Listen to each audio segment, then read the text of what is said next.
Good afternoon, everyone. Welcome to this workshop with the Center of Excellence Hidalgo and with NCC, ENCCS from Sweden. Today, we will hear about their common use case. So they did a collaboration with SLB Analysis to work for the Stockholm City. So that's a great example of a collaboration between an NCC and a COE on a practical use case. So let's hear today about their experience. We have 1 hour. We will hear first from Hidalgo, then from the viewpoint of ENCCS, and we will have some time for discussion at the end. So if you have questions, comments, you can already write them in the chat during the presentations, and we will discuss all of them at the end of the presentations. And with this, Zoltán, the floor is yours. Thank you so much, and I'm sorry for this changing these technical things. Many thanks for CASTIEL too for organizing this webinar for us. In this, what Marie said, we would like to inform you about a very successful cooperation between a Center of Excellence, this is HIDALGO CoE, the ENCCS, which is a NCC, and CASTIEL too. And this is about urban wind comfort simulation for Stockholm City. And this is the content page. First, I'd like to tell you some details about the collaborations, and then the challenges, the industrial challenge, let me call it simply industrial societal challenge, the hazard and discomfort from the urban wind, and the urban wind comfort simulations for the city of Stockholm. I'd like to present you some of them. Then we turn to our applied methods and the results, including the collaboration overview of the 3 partners, the HIDALGO CoE Urban Air Project, and the new developments on the UAP that are driven by the use case for Stockholm, and discuss the results and draw conclusions and show future works. Let me emphasize here that further collaborations with other cities and other NCCs are possible, and let me announce at the end of the further cooperations.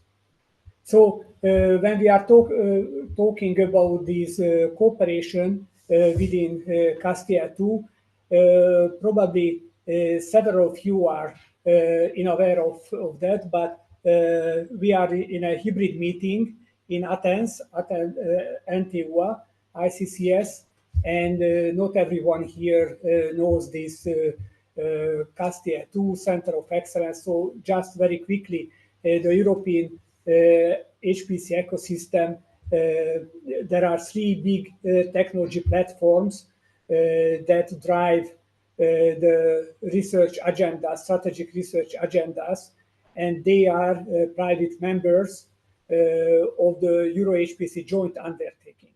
The joint undertaking is a joint company of the European Commission and 32 European states, and it has some projects like the Center of Excellence projects on selected domains. HIDALGO CoE is one of them, and also they coordinate the flagship projects, something like the AI factories, just to name maybe the most modern one.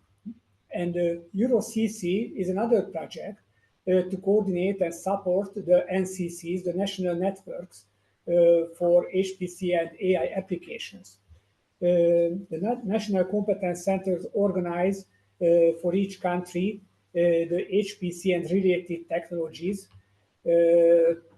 industry and academia as well. And CASTIEL too connects the network of the competence centers and the Center of Excellences. They promote collaborations between them, And actually, our current collaboration on which I am reporting you was born due to ENCCS, the Swedish National Competence Center's activity. To introduce you the HIDALGO Center of Excellence, let me tell you that this is already the second round of the HIDALGO. The main goals of the HIDALGO 2 are to tackle global challenges using HPC, big data analytics, AI, and immersive visualization. The logos of the partners can be seen on the right-hand side. All of these entities have long-standing projects in the HPC and AI ecosystem in Europe. We have 5 major applications. The next slide will be about those. Just let me tell you that besides the applications, we are developing HPC codes and tools for general purposes. Our 5 main applications are the Urban Air Project. I will tell you more about those. This is the responsible partner for the Urban Air Project is Széchenyi University SE. And it computes under high resolution the airflow in the cities and the air pollution. And we draw conclusions for policymakers. The second in the list is the urban building modeling, which belongs to University of Strasbourg. And this computes the energy efficiency of buildings and for full cities. For hundreds of thousands of buildings. And we have a coupling task also to connect the air project and the buildings modeling. Renewable energy sources belong to PSNC, the Poznan Supercomputing Center. The novelty of this project is to predict the produced energy by these renewable energy systems based on weather information. The Wildfires is coordinated and owned by Meteogrid Madrid to simulate the wildfire propagation and interaction with the urban area. The Friedrich Alexander Universität Erlangen is responsible for the sediment material transportation in water for pollution transportation to predict that. Our other partners is the SLB analyst from Stockholm. Unfortunately, Daniel Schlesinger, who is cooperating with us with high professionality, cannot join today's meeting. But let me share this information with you that this is a unit of the Stockholm city with 17 employees and this unit is responsible for monitoring and investigation of outdoor air quality. They measure, as you can see, a measurement station on the top, and they are using also modeling. They have several CFD tools, MISCAN and OpenFOAM based, and they apply it for smaller regions of the city at the time. The third entity is the ENCCS. Ashwin is online, I could see. Maybe Ashwin, would you like to introduce the ENCCS? Yeah, sure. So ENCCS is the Swedish node for EuroCC, and we are responsible for mainly providing training for the wider public and to help industries on board the Euro HPC systems and to give them support through the application process and all the way to using the HPC to their best possible. So, yeah. So that's what we do, and we also establish collaborations between industry and centers of excellence, and this particular project is one such scenario. Over to you, Sultan. Thank you, Ashwin. I put one image here, screenshot, and from this screenshot you can see also that how interesting trainings are upcoming. AI for Science Bootcamp. We just had AI factory training on AI factories, multi-GPU programming bootcamp, and so on, quantum in the autumn. The challenges. We have hazard and discomfort from the urban wind. Sometimes we didn't think that this is a real problem, but actually it is. In cities, the airflow can be faster than the ambient wind, sometimes much, much faster, often near the foot of tall buildings or at some corners where the pressure decreases due to the, according to the Venturi effect, and therefore for low pressure we have higher wind velocity, wind speed. So it has a physical meaning that that at certain geometrical circumstances the wind can be very high. Unfortunately, we used some 5 minutes at the beginning for the technical setup, so I don't touch this YouTube link now, but it is worth seeing it. It's a film from 1903. This is a very old, more than 100 years old film. It's from New York City, near the Flatiron Building, of which picture you can see here. This is a famous New York City building, and on the foot of that building, the wind is much, much higher than the ambient wind, and this causes funny and sometimes dangerous situations as well. So for the quantification and a city designer to design where to put the new building, with simulation we can prevent bad situations, too windy situations. So for the analysis we need the simulations, and there are some criteria: low zone, Davenport, or the Dutch standard. You can see its number there, that wind comfort and wind danger in the built environment. So for responsible policymakers of a city, take care of these things. I mean the wind comfort. So what are the challenges in Stockholm? As I said in the introduction, the SLB analysis, which is a short for Stockholm city's air and noise analysis unit, they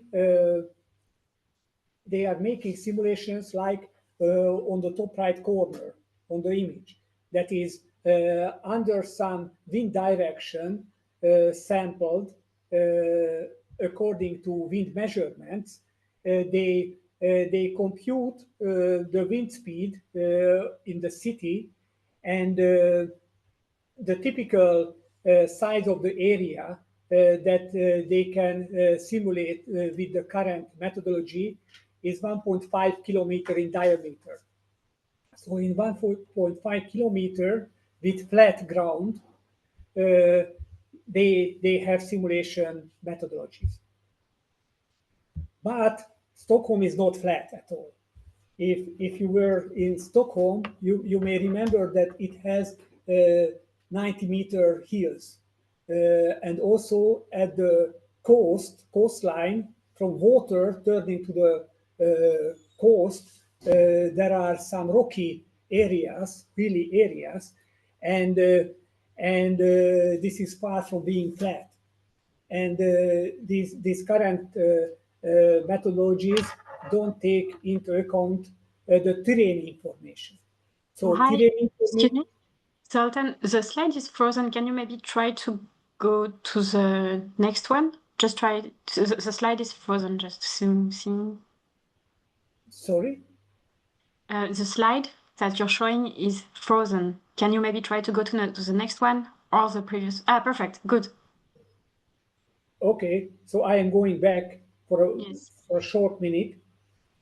So the transient, we need something like which is in the bottom, that is Stockholm is large, simulate bigger areas with real terrain information.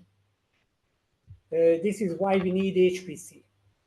And for the methods, I'd like to say what we mentioned with Ashwin and in the introduction, that that ENCCS has a long-standing collaboration with Stockholm City, and ENCCS also knows the Center of Excellence is very well. I met Thor Wickfeldt several times at conferences and summit weeks, and there was a clear, natural way of cooperation. And the ENCC has initiated and coordinated the collaboration, and also with data transfer and understanding of the data that was provided by the city. It was very useful what Ashwin contributed. This is just to preview the results. This picture is for the city of Győr, where SE is located. That for the full city, we have wind simulation in 3D, and you can see on the bottom right corner the laws of wind comfort statistics, where is the wind sitting style, occasional sitting, standing. These are the categories for the wind comfort, and we real-time compute it on one GPU due to the HIDALGO 2 developments.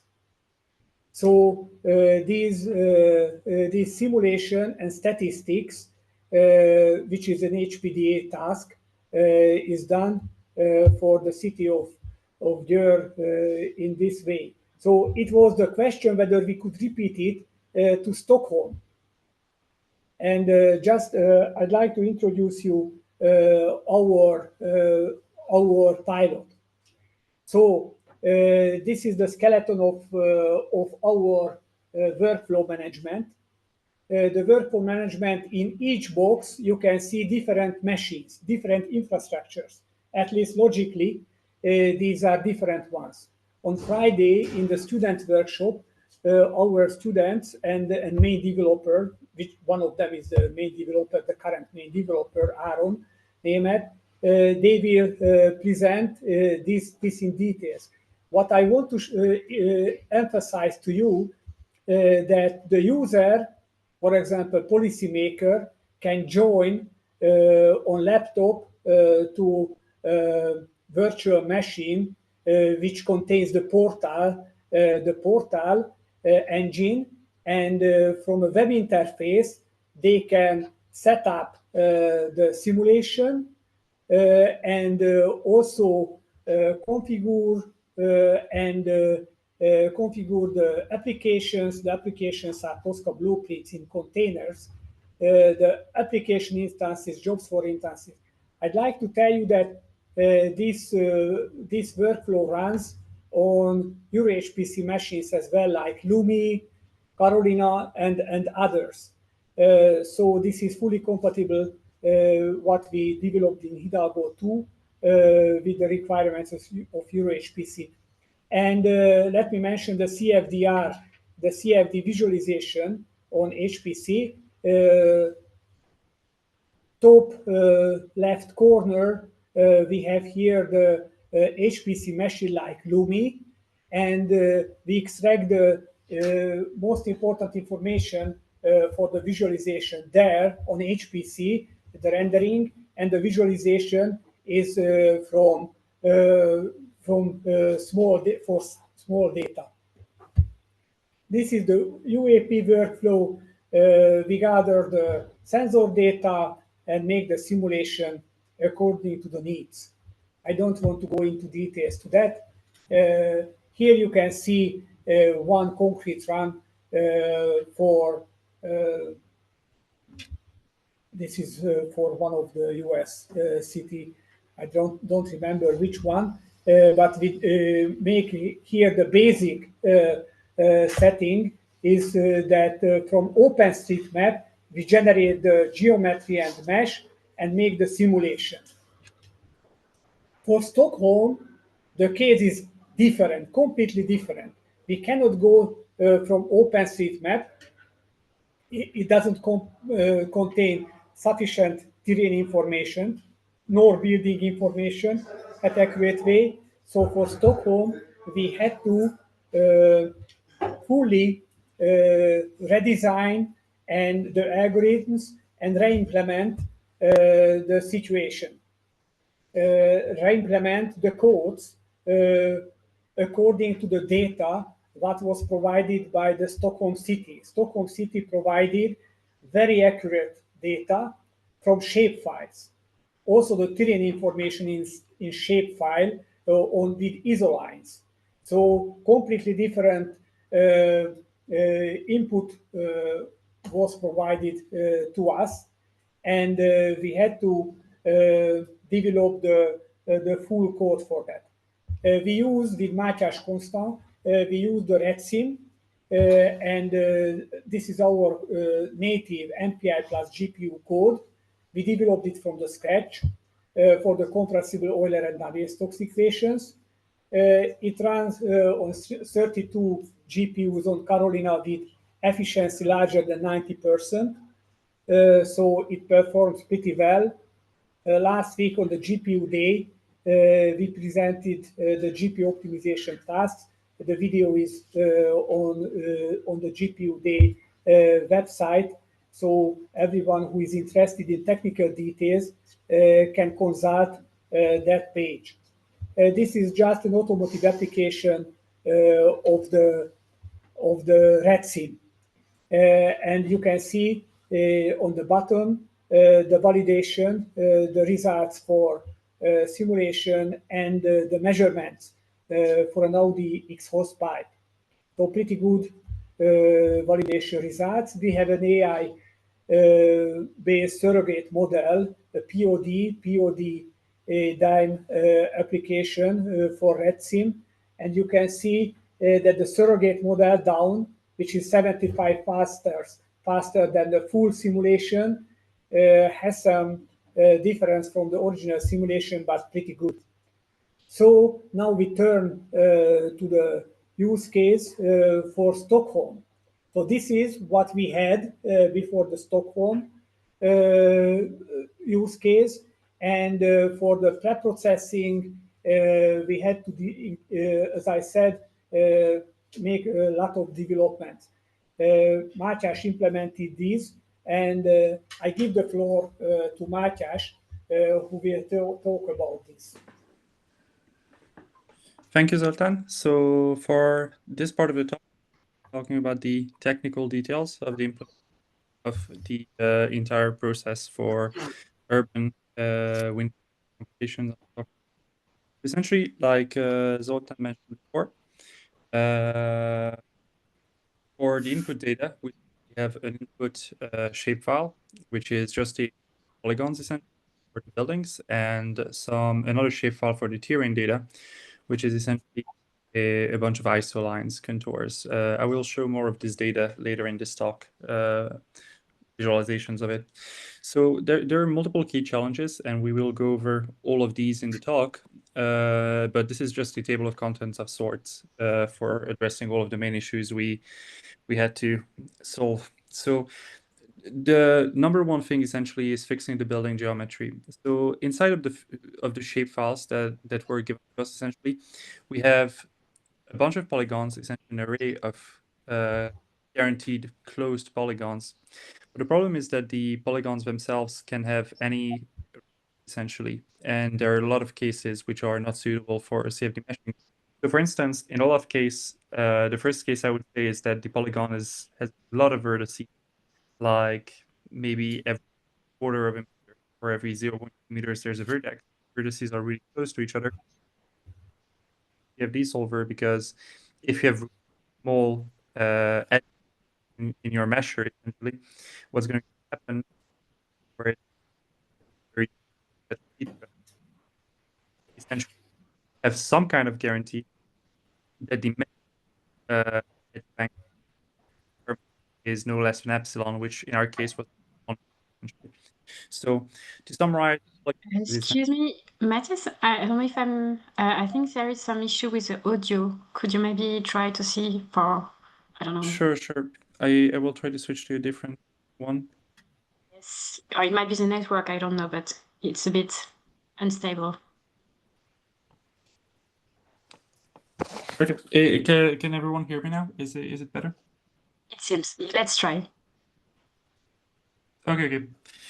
So to summarize, essentially, for the input geometry of the buildings, the polygons can essentially be arbitrary. The only thing we know about them is that they are closed, essentially. So they can overlap, they can be very close, they can have duplicate vertices, they can have very small acute angles. All of these are issues, essentially. So what we needed to develop for this was essentially a robust retopology algorithm that guarantees that essentially each polygon is closed, of course, and that the minimum distance in the entire set of edges and distances between the polygons. If we want to get technical, essentially we want to guarantee that the Minkowski distance in this entire set is essentially the minimum is no less than 1 meter, essentially, because as soon as we have any section of the mesh that is less than 1 meter, we'll have issues meshing this. So this is a very difficult problem, and very few people have managed to actually get, to our knowledge at least, a solution that works robustly for urban data, especially. Because typically for urban data, we are not really working with CAD models necessarily, which is the case for most of these simulations. Usually there's an underlying CAD model which we can use. The problem with urban simulations is that the geometry essentially is very often just a surface representation which has no like nice properties, in air quotes. So the second challenge was actually the construction of the terrain data. So the terrain essentially is provided as isolines, just a bunch of contour lines attached with a height. And what we had to do essentially is reconstruct a height map, some kind of height field based on those isolines, which that part is still relatively easy, but the difficult part is how to interpolate between the different isolines in order to have terrain that looks realistic and matches the data that we have. A third issue is the building terrain interactions.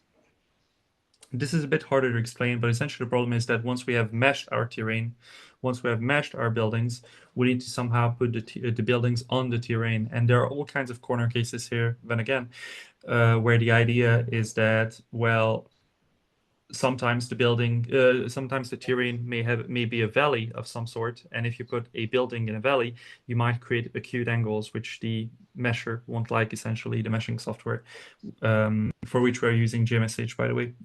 More on that later. So that was a third issue. And a final issue here is really, this is the most difficult one perhaps, is keeping the cell count reasonable.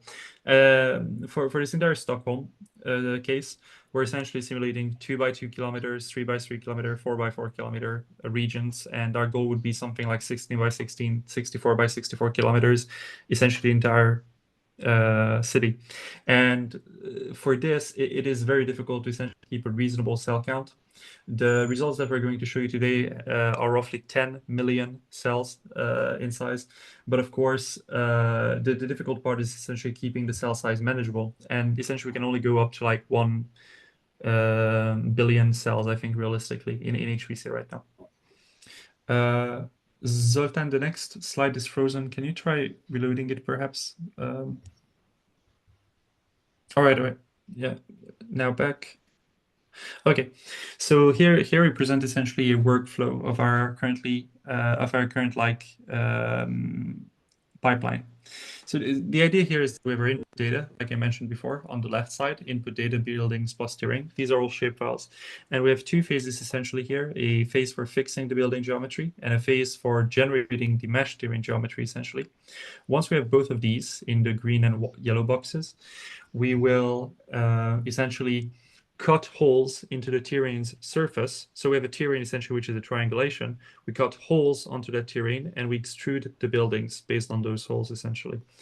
Once we do this, we have a surface geometry for our CFD mesh, either OPG or STL. It's basically just triangles. And we apply GMSH, which is a tetrahedral, or not just tetrahedral, but it's a meshing software essentially. So we use GMSH as our meshing software to generate the full mesh. And then once we have the full mesh, we use RedSim, our simulation tool, for doing the actual simulation on like multiple GPUs, 32, 64 GPUs, or 512 CPUs as much as needed. And lastly, we essentially output the entire thing into our web-based visualization format so we can view the whole thing from a web browser. All right, so here I am presenting the input data from the dataset that Stockholm provided. So the idea here is on the right side, it's a bit hard to see perhaps because there's a lot of buildings, but essentially in white, yellowish, in pink, and in violet, essentially, we have the building polygons drawn on top of like Google Earth satellite data, essentially, to show that the data matches the reality, of course. But this is essentially what we have. Here we have roughly something like 2,000, 3,000 buildings. It's a bunch of buildings, possibly even more than that. I don't currently have the number in head, but the idea is that here on the right side, we can see our polygon data, which, as you can see also in the polygon data, there's a bunch of inner courts, there's a bunch of very tight hallways, essentially kind of street canyons. And so meshing those street canyons was extremely challenging because of the distance, and having to essentially fix the geometry, like I said before. So on the left side, we can see a visualization of the height map. So one thing to note is that what I've shown here is the region of interest, which is 2 kilometer by 2 kilometer roughly, or in this case specifically 1,800 by 2,092. But beyond the region of interest, we also are extending that region of interest without the buildings by like 1.5 times. So it's roughly like 4,000 kilometers, let's say 6,000 kilometers. So we can essentially like mitigate all kinds of effect type of conditions while simulating. And so on the left side, we can see essentially the height map, the visualization of the height map, where for each pixel, we're essentially showing the height. And you can see that everything in dark blue is the water, so height 0. And everything in like yellowish is like 50. And there are some really high peaks at like 70 meters above water level. So on this slide, we can see essentially the generated surface geometry. So once we have fixed our building geometry, we can see that this is the surface geometry that we generate essentially in the surface triangulation.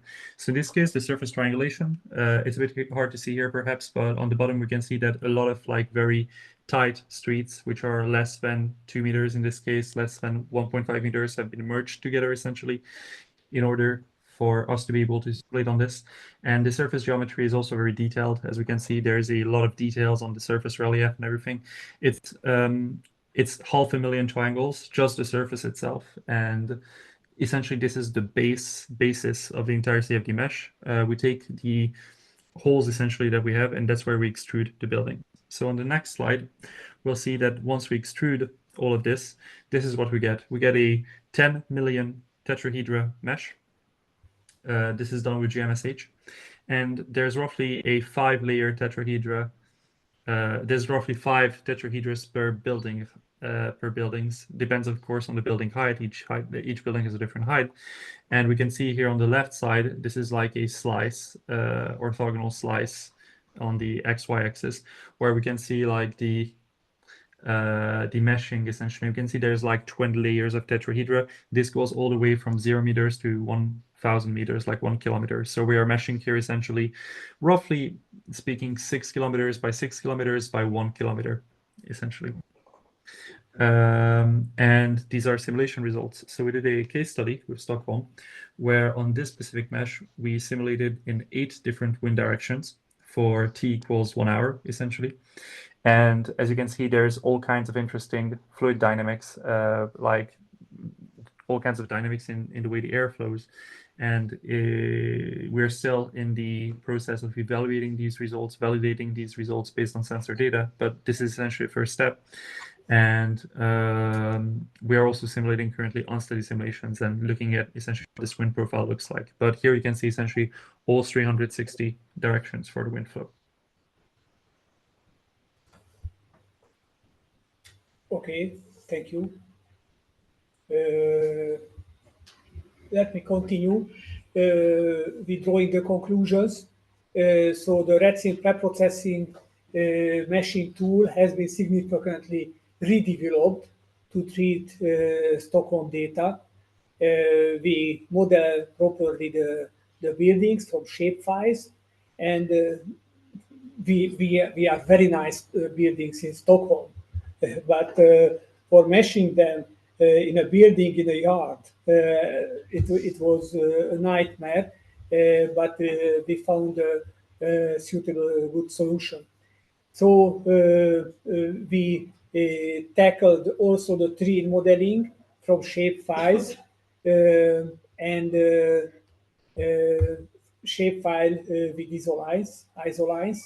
That a drawback has to be told you that the preprocessing tool is written in Python yet, because of the need of ease prototyping, and therefore it is not fast enough. And we have a useful visualization with a combination of with Google Earth. So the current RedSim, which has been developed in parallel to that, this is fast enough on GPUs. It can simulate until 10 million of cells, which is 2, 3, 4 meter at ground level resolution of the mesh. On one good GPU A100, then it's a real-time simulation. New meshing, the meshing that I said as drawback takes 6 hours on a good laptop, and we got qualitatively good results.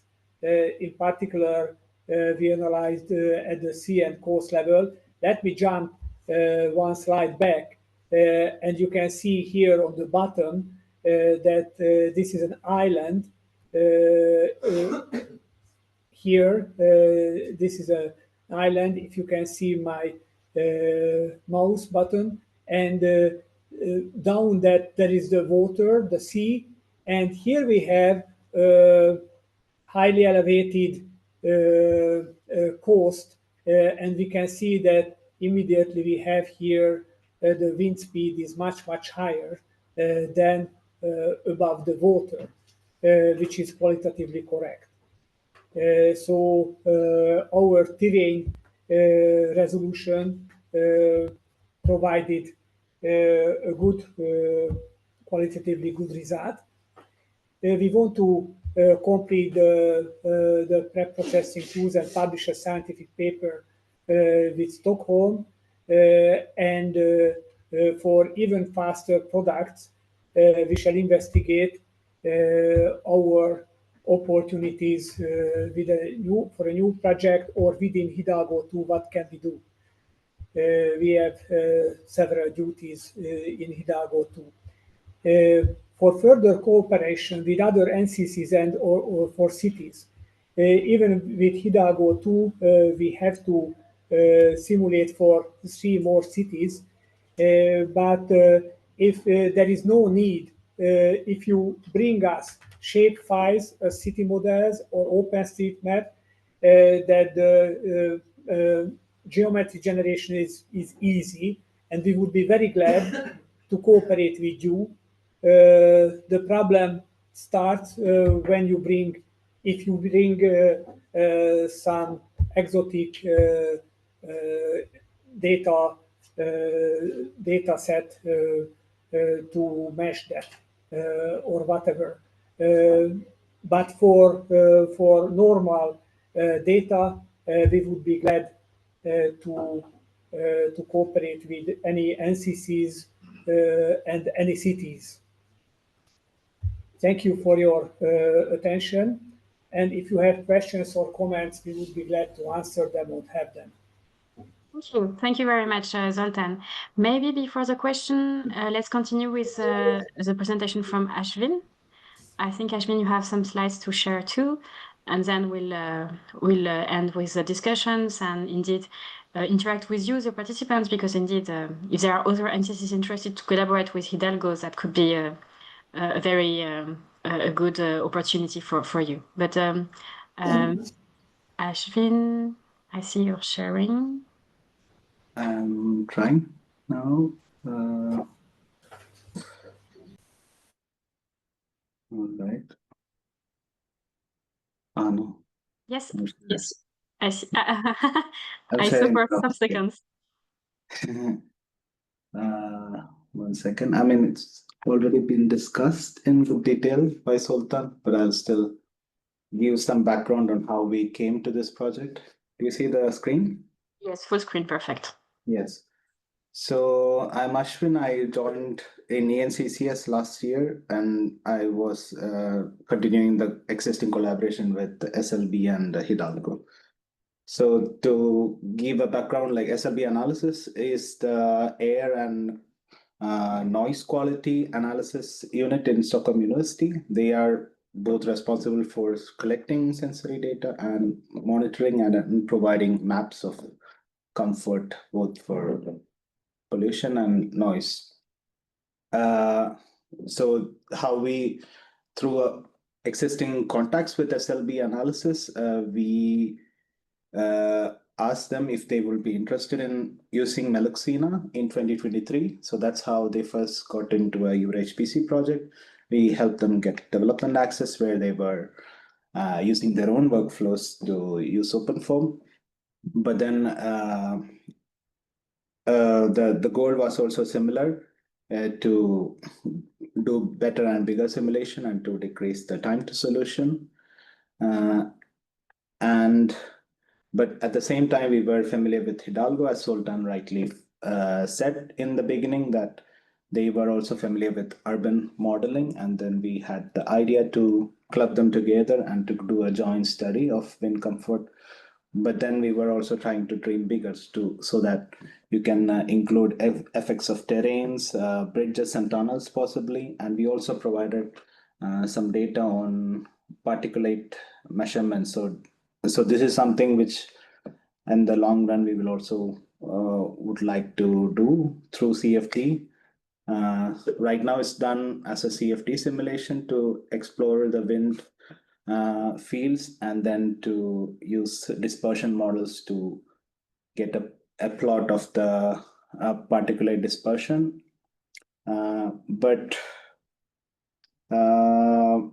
Yeah, that's about it from me. Rest of the things Sultan have described beautifully. So over to you, Marie-Françoise. Thank you very much, Ashvin, for this complimentary info.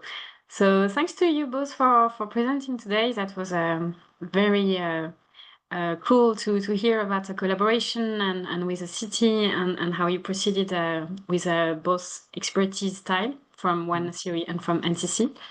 I'm looking at the chat and I'm welcoming also if any participant want to raise their hand if you have any question or comments for either Zoltan, Matthias, or Ashvin. So indeed, just maybe as a last words for today, as Zoltan said, Hidalgo is really welcoming any collaborations. So that's an open call for all the NCCs in the Zoom. If you think this could be interesting for your I don't know, in your country, some administration, public administration or cities, you are more than welcome to contact Zoltan. Or if you don't have the contact, contact me and I will put you in contact. Thank you. Excuse me, Marie-Françoise, let me stress one point more, that we would be really very glad to collaborate with them. But Hidalgo too has other applications too, what I introduced you. Efficiency of building energy and renewable energy sources, prediction of the produced energy according to the weather or wildfires propagation or material transport in water, pollution transport in water. All of them, what Hidalgo tackles, are important.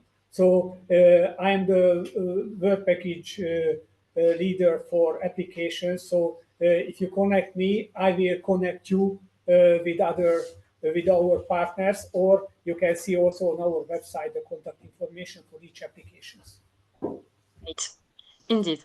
So I can only second what you just said. So for all the participants, feel free to contact Zoltán or ask me to connect with him. And otherwise, thank you again, Zoltán, Ashwin, and Matthias, for presenting today this very interesting use case about the Stockholm city, which was a collaboration between HIDALGO CoE and ENCCS. And with this, I wish you a very good rest of the day. Thank you. Goodbye. Thank you. Thank you very much. Thank you. Bye.